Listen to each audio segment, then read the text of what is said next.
So, good morning, everybody. First of all, let's introduce ourselves. My name is Harazui Siddhartha, but you can call me Zui, and I am an intern at Elite Star, and I'm currently a rising senior at GIS. And you?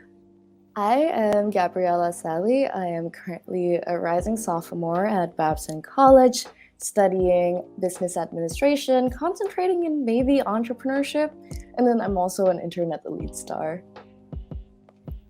Amazing. So, we both are working at Elite Star right now.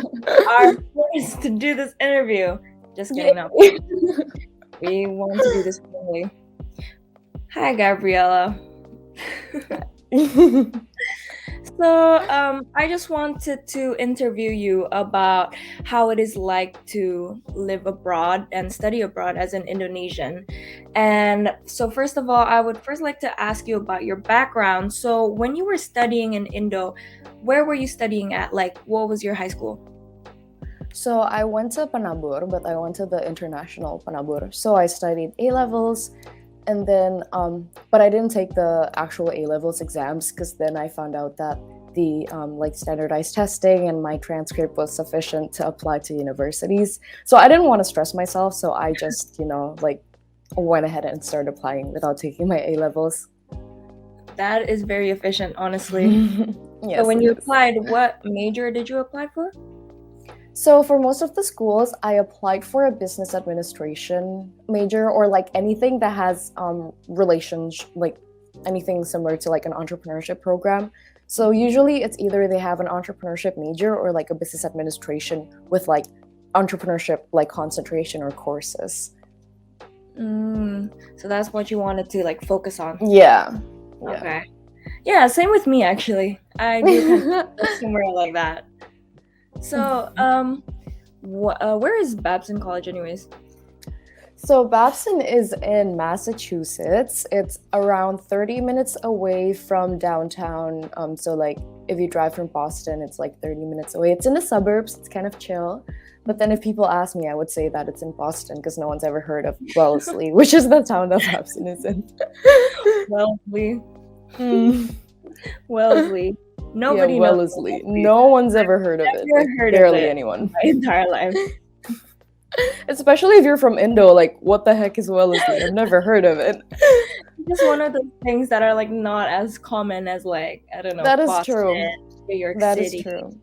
Yeah, So it's not one of the big cities. Students who are trying to live abroad, they don't really know where a lot of things are. They just know like the big cities, the big, that is true. Just like me, because I have never heard of Wellesley in my entire life. But you've heard of Boston, right? Of course. Yeah, I've heard of. So, why did you choose to study in America in the first place? So I wanted to study there. At first, it was just because of the flexibility of the program, because I didn't know what I wanted to major in until like my last year of high school. And then throughout that process, I sort of figured out that the US is really flexible when it comes to like what you want to study. For example, there are liberal art colleges where you can pick like whatever you want to major in after the end of the sophomore year instead of picking it like when you enter. You can also pick like an undecided major or maybe what's it called, like a major and a minor or like a double major even. And like it's that sort of flexibility that attracted me at first, but then later on I sort of like found out about like all of the other perks that US universities has compared to other like universities around the world. For example, like it's a lot more less academic based when it comes to your like application. Like they don't only look at your test score, sort of like if you had like a perfect score on your SAT and like a perfect GPA, that doesn't mean you're gonna get like admitted to Harvard like immediately, that kind of thing. So it was from there on, and then I sort of just like fell in love with the schools that I eventually applied to. That's great. Yeah, I think like flexibility is like something that's really important when you're applying, especially for like I know a lot of students also don't know what they're gonna major in. Like example me True. and you, I have not. I'm already like approaching senior year and I still don't know what I want to do. And I think like with America being able to be like that flexible, I think it really attracts a lot of young students like me and like a lot of people. That's why, and like I don't think you can get that a lot in Indonesia. So like if That I were is to ask you, how does like studying in America for college compare to Indonesia? So I would say that the biggest difference, personally for me, I don't know about you, but like in my high school, the classroom setting was like pretty much like one directional, where the teacher would like ask you questions and like, wait, no, sorry. The teacher would explain the subject topics, and then you would Mhm. just like write down notes. And if you have questions, you would ask the teachers. But it's usually like clarification questions, right? But Mhm. in college, it's a lot more like it's kind of like a reverse classroom setting where we are the ones who are like actively asking the professors questions. And those are not questions that we ask to clarify what they have explained already, but it's more about to like learn more from like what the professor has already said. So like, let's say if professor explained like this topic, and then you want to ask like about the what ifs and like the, you know, and like add your own opinion and stuff like that. Mhm. So it was like kind of weird for me at first, but then over time I sort of got used to it, and then I actually like that classroom setting a lot more than the traditional classroom setting that most places in Indonesia still um, like uses. So Mhm. yeah, it just basically helps you like think more for yourself and like have your own opinions on like certain topics. And Mhm. that's like the kind of that's the kind of like, you know, like studying sort of like vibe that I want to go for. I think like that type of studying and that type of classroom vibe, I think that's the one that really helps you grow the most That is because it true. really makes you like engage the most, unlike Mm. just like listening to lectures and taking notes. You know, you don't really get much from that. Yeah, that is true. That's a very great answer. So now I would like to ask you a series of questions. You can answer them like all in one or like Okay. maybe like divided. But so why did you choose Babson College? And I want you to like explain a little bit about campus life. Okay. So Babson is actually a really small school, and Yeah. not gonna lie, until now, not a lot of people, especially in Indonesia, has ever heard of Babson. So Mhm. sometimes when I would see my friends, they would come up to me and be like, "Hey, where are you going for uni?" And I'm like, "Oh, I'm going to the U.S. Oh, well, which university?" And I go, "Babson College," and they're like, "Oh, you're going to a community college?" And I'm like, it's because, first of all, it's not a community college. It's very Why is hard that to get the first it. thing you think of? Well, exactly. It's like if I've never heard of the name and it has college like after like the name of like the institution, that means it's a community college. Like It's that's just not like how it works. it's in their head. It's like ah, No, it's a yeah, community. it's exactly. And like honestly, like I sort of like figured it out about that like pretty early on when I was like when I got my acceptances, because not a lot of people are familiar with Babson. But then I sort of like I sort of like had a thought process of like um, thinking about like what my priorities were when it comes to picking like the right university or institution for me. Because honestly, like Babson is not that big of a school. We have like 2,800 students, and compared to like the other universities that I got accepted to, like they have bigger names. But then um, the reason that I wanted to study in the US is really about like the academics, sort of. Like I wanted to learn more about the subject in more depth than like other universities. And it just happened that Babson is number one for entrepreneurship. So, I mean, the answer for a lot of people might be different on like why they picked a certain school. But then for me, like I really prioritized like learning when I was like picking my schools. And then Babson was Mhm. like the one college that really stood out to me. And like one more thing was that like I know this person who said something along the lines of like, oh, I decided to go to Babson because it made me feel like I'm a big fish in a little pond, and Ah, like less people, also like less people around you would also mean that you would have time to build more like quality connections instead of just like yeah. having a lot of connections and like you barely even know them, that kind of thing. So then I was like, oh, okay, that kind of makes sense, and then I just, you know, ended up going Yeah, there. it's always quality over quantity, Yeah, especially that is. in connections, honestly. Mm-hmm. So I think it's like really important. And like you Yes. get, because it's like a smaller kind of setting, you get to know more people and you get to know them at a better like Mm-hmm. depth. you know. So I think like colleges like that, I think you'll have like a better experience overall. So Nice. like what do you think it's like? Wait, do you like live in a dorm, apartment, or homestay? Okay. So at Babson, all first year students are required to live in the dorms, Mm. unless, well, you want to pay twice. You want to pay for the dorms and live like off campus. Then that's also Really? an option. That's But an option. Wow. I would do but that, then honestly. yeah. So in my first year, I had a roommate. She's from Chicago. Her name is Sabrina. I love her so much. Mm-hmm. Um, and then for next year, I am living in my sorority tower. I'm getting a single, so that's hopefully gonna be a lot nicer than the first year bathrooms because I'm only Mm-hmm. gonna be sharing it with like 3 or like 5 other people. Oh, that sounds nasty. To be Yeah, honest, I'm I not gonna hate lie, it is kind of nasty. that. It is kind of nasty. Oh god, I'm excited for that. Very not. Mm. But do you think like, okay, so that I kind of get like an idea of what campus Yeah. life is like. Well, I'm only like imagining the nasty bathroom, but other than that, let's go on to the next question. What do you think is the biggest challenge being abroad? Um, I would say that the biggest challenge for me personally is homesickness because I'm an only child. And Oh, then that's so sad. and then this is probably like the first time I've been away from my family for like so long and like not have like a lot of like I'm not used to like not having a lot of the convenience that I have back home. Like for example, if I'm hungry late at night, I could just like open the Gojek app and like order something. Exactly. Yeah, but in the Exactly. US, you would have to like think twice. You would be like, nothing is open because like everything closes pretty late, and then like I feel like everything in general is like a lot less convenient in the US. So Yeah, but and there like is like apps like Uber Eats, yeah, right? yes, Dash or something. but honestly, the food is not even that good. Oh my god. The truth is exposed. It's like all Mhm. right. It's like not horrible. Mhm. Some places are really good, especially if it's like Asian restaurants, but most of them are like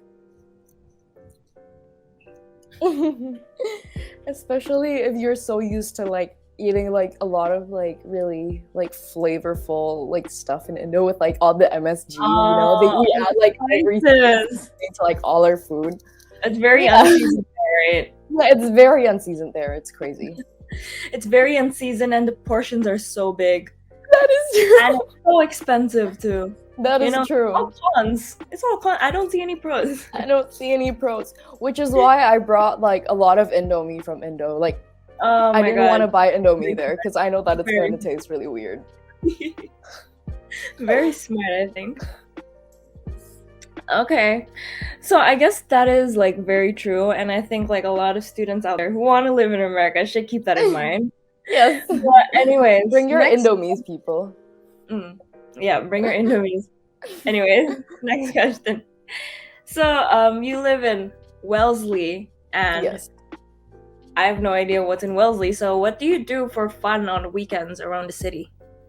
Honestly, most people they don't have fun in the Wellesley area or like they would like Okay. they would either go with an Uber to Boston or like maybe like the other side. So like this is Wellesley, Boston is here, and like this area is like Natick and like Framingham and all that. Sometimes they would go there, but there's not a lot of stuff going on there. So maybe Boston is like the best choice and Natick is the second best choice, which is like a pretty big mall, but it's nothing compared to Indonesian malls, I swear. Really? Yeah, because nobody in America really goes to malls, right? That is true because everything is online and like Yeah. you know how in Indonesia our malls are like full of everything. There Like, is everything. literally From everything. restaurants to like every kind of shop. There's everything. Not So even convenient. shops. Sometimes you would find a church or like a school inside a mall. Yeah, the school inside a mall is so true. And then that is so true, and it's something that you don't see in the US. So really, yeah, that's yeah. true. Like, I just noticed that there's not that much type of things there. Yeah. So I would say yeah. It is Yeah. very empty. And like when my parents like went to like the mall that was like nearby, the one that I told you that was like close to Wellesley, Hmm. they were really shocked to see that this was like what a mall in a first world country would look like. It's very disappointing. It Like, is very kids disappointing. are just lowered now. That is very true. But I would say, like, unfortunately, if you live in Wellesley and you don't have a car, you're pretty much screwed. You can't go anywhere unless you take an Uber. You can't even. You don't even have public transportation. There's But no I public mean, transportation. okay. So, like, let's say if you like drove to like Boston, it would take like what, like 30-40 minutes. But then, if you like somehow like figured out and eventually took public transportation, it would take you up to like an hour or like an hour and a half, An which hour? makes no sense. It does not make sense. Exactly. So no, it's a no for me. I mean, I can agree with that. Very understandable. That's very sad. Very sad for the Wellesley community. It is very But sad. talking about the community there, how accessible is the Indo culture there? And I'm talking in terms of like the Indo community or like Indo restaurants. Is there any sort of representation? Okay, so representation in terms of restaurants or food or Indo culture in like the Wellesley area, there are none. Like there are Thai restaurants, but not Indonesian, like at all. And like those Thailand restaurants, they would have Indonesian fried rice in those Thai restaurants, but not Indonesian restaurants. Oh, I mean, close enough. You know, that's the closest we can get. But then we do have an Indonesian community. It's called Permias, which is something like Perhimpunan Mahasiswa Indonesia di Amerika Serikat or something like that. And then we would have like our own school clubs just for like Indonesians. So for example, at Babson, we have like around 30 something undergraduates and like 20 postgraduate students. And we have like a group chat.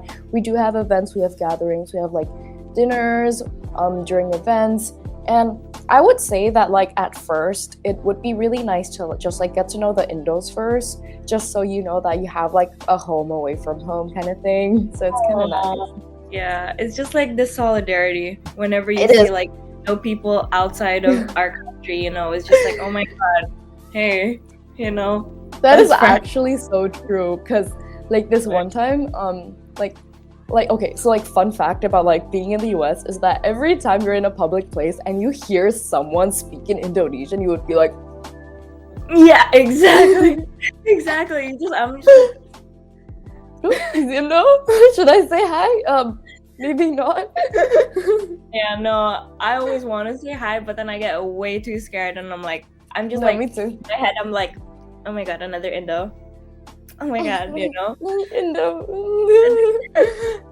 It's just like more about like solidarity and more about like it's just nice to see another like Indo face out there. Yeah. So that's why it's like really important to have an Indonesian community wherever you're studying at, because yeah, I think it's like very important actually.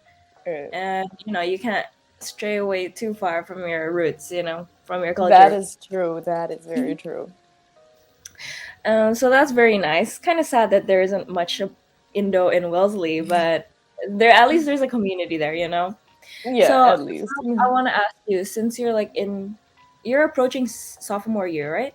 Yes, but I'm graduating in 3 years, so it's like it's gonna be my second year, but then it's like somewhat in the middle between my second and third year. Oh, okay, Yeah. very okay. I still don't understand that, but anyway. I'm graduating early, so like I'm taking more classes than more people, and usually Whoa. like yeah. So Why would usually you do people say, I don't know. I respect the grind. But yeah, so usually they tell you if you're a sophomore or a junior based on how many credits you've taken. And then so I have enough credits to qualify like as a rising junior by the end of my fall semester. So like I'm currently like a sophomore right now, but like I'm just starting my second year. That is so Yeah. That's so cool, actually. Yeah. And also, if you transfer credits, you can also graduate early. Like if you have AP or IB credits. Oh, really? Yeah. Ooh, that's great. Because I take like both AP and IB. I hope Oh, like you do have to get at least a 4 though on the AP. Oh, really? Yeah, you do have to get at least a 4. Okay. Amazing. I still have senior year. Let's go. You still have senior year. You can do this. Okay, but I was going to ask you, how has your experience at Babson College changed you so far? In terms of like your habits, or like if you were to compare yourself now from like you when you were studying Indo, did anything change? Surprisingly, I am a lot more organized. Like, Oh. yeah. So, in high school, I sort of had like a whole like schedule laid out for me, like from a day-to-day basis. Like, I'm pretty sure like at GIST you get to pick your own classes or something like that, right? Yeah. Yeah. In my high school, we didn't have that option. So you would get assigned to a class, and then you would have a schedule, and you would have to follow that schedule like every single day of the week until Friday. And then on Saturday and Sunday, you would barely have enough time to like do anything at all. So like my activities were like pretty limited. So I actually didn't have a lot to manage. But then once I got into college, I was like really, really shocked because like I pretty much scheduled everything by myself. I scheduled my classes by myself. I scheduled when I would grab lunch by myself. And at first this was really overwhelming because then if you like if you made like some sort of like appointment with like an advisor and then suddenly you missed it because like you just have so much things going on, it's kind of like that kind of thing at first, but then after some time I sort of got used to it. And then I actually asked one of my professors for advice because he's the type of person who runs like 30 businesses, sleeps like 3 hours a day, like that kind of person. And then he's alive. Like he's like doing completely fine. And then so I asked him for advice, and then he showed me like his entire system of like having like a Google Calendar and like a planner and like the whole like sort of setup. And then I basically just followed what he did, and honestly like I feel like the most organized person on the planet right now. So what he did was just schedule more and use like calendars more often. Okay. Or so it will be like color coding the calendar, like and then like scheduling every single thing to the minute, that sort of thing. Really? Including like his daily activities or like daily like routines. For example, like he would need to like eat breakfast at the certain time. Like he would schedule like everything to the detail. And then also he would have like a separate like journal for like his like goals and like tasks and everything. So for me, I used that on like a separate app instead of just putting it on the calendar or like having a separate journal. So like everything for me is online. But then I sort of like saw how he had like a whole system planned out, and that was how I sort of, like planned out my whole life. It is really useful. Like, so like you always know what you have to do like next. I think that's good advice, actually. And speaking of advice, what is one advice you have for like those Indo students who are wishing to study abroad, and would you recommend studying abroad to other Indo students? Okay, let me answer the second question first. Would I recommend studying abroad? Yes and no, because it all comes back to whether or not studying abroad would be more beneficial for you than if you studied in Indonesia, because then you would have to, of course, weigh the pro and cons. For example, like I'm not sure about the regulations now, but I'm pretty sure that if you want to be a doctor in Indo, it's better to like sort of start learning in Indo first. I don't know if the regulations changed, but like I've heard a thing or two about that. Yeah. And then after that, I would say that like my next thing that I'm gonna say is like my advice for you is really just do a lot of research, because that was like one thing that I really underestimated when I started applying for colleges. Like you have to like set your priorities straight when it comes to looking at which colleges you want to apply to, and then like sort of like match those colleges according to like what you think are your priorities, sort of. And it's a really long process, so don't think that you can do it overnight, because it took me several months to like get it down. Several months. Several months, yeah. It's crazy. Because I didn't have anyone to help me. Like, I was doing everything by myself. I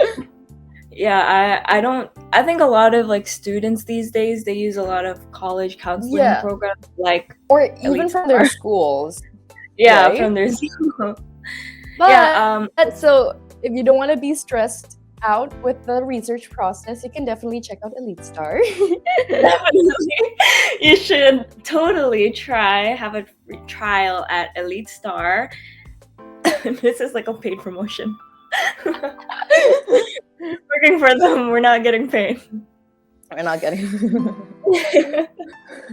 I wonder if they're gonna cut this out. I feel like they will. They probably will, to be honest. Okay. But anyways, to wrap it all up, what's one advice you have for the Indo students?